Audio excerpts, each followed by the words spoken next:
Donner la parole à Benjamin Stora. Juste une question, Jean-Pierre Elkabbach, en tant que journaliste, après avoir écouté Louis Gardel, est-ce que vous, quand vous parlez de l'Algérie, encore aujourd'hui, vous prenez des précautions? Quel genre de précautions, si vous les prenez?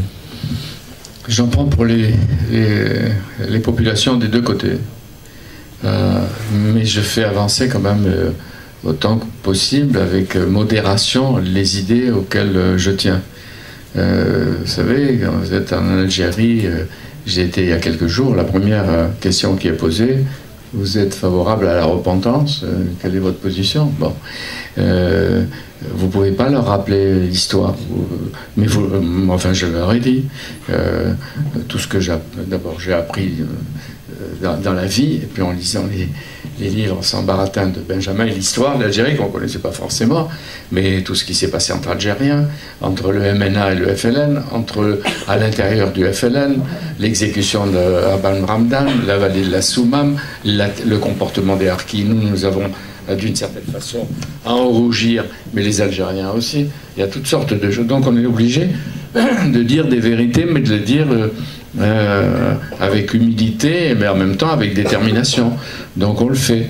Mais on est, comme disait Louis tout à l'heure, il y a à la fois presque la mauvaise conscience, la volonté de provoquer, mais la seule chose qui me mettrait des larmes aussi aux yeux très vite, c'est qu'on parle longtemps de l'Algérie, qu'on parle d'Oran, d'Alger, des souffrances des deux côtés, d'avant, d'aujourd'hui, et puis en même temps, ça nous donne un sentiment de révolte et de refus de voir l'Algérie ou d'imaginer l'Algérie sombrer à nouveau dans des violences ou dans la domination de certains qui provoqueraient la régression de l'Algérie.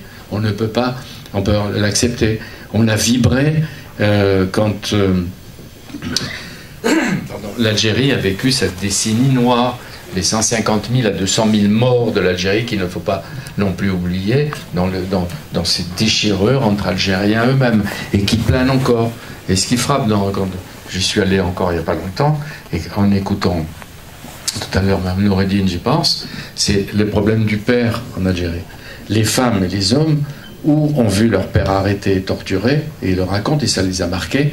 Ils les ont vus arrêtés par l'armée française, ou ils les ont vécu partir avec la LN et être tués par des gens de la LN parce qu'ils n'étaient plus dans la ligne à un moment ou à un autre, ou parce que les pères sont partis. Il y a la présence ou l'absence du père dans toutes les générations. Et l'autre génération, c'est un peu plus jeune, elle est marquée par les années qui viennent de se produire. Et je ne sais pas comment répondre, comment tu fais toi, quand on pose les problèmes de la repentance, mais moi je n'aime pas entendre ça a une connotation religieuse pour moi, le repentir, l'expiation, je ne connais pas ça. Je veux reconnaître ce qui s'était fait et la reconnaissance et la lucidité historique de ce qui s'est fait des deux côtés. Mais je n'ai pas, moi, à assumer les crimes du général de Saint-Arnaud, du général Bugeaud, ou d'autres plus contemporains. Et comme la jeune génération d'Algériens n'a pas à vivre tout ce qui s'est passé à Mélouza, etc. Il faut essayer à un moment ou à un autre, tout en ayant en nous la lucidité et l'honnêteté historique, de trouver le socle de ce que l'on peut faire dans les années qui viennent. Plutôt les 50 ans, les perspectives sur les deux rives de la Méditerranée, que sans arrêt montrer comme aujourd'hui, je vois les magazines, les hors-séries des journaux, c'est toujours le type en djellaba ou la femme voilée, le militaire avec la mitraillette. On va un peu sortir de ces images-là.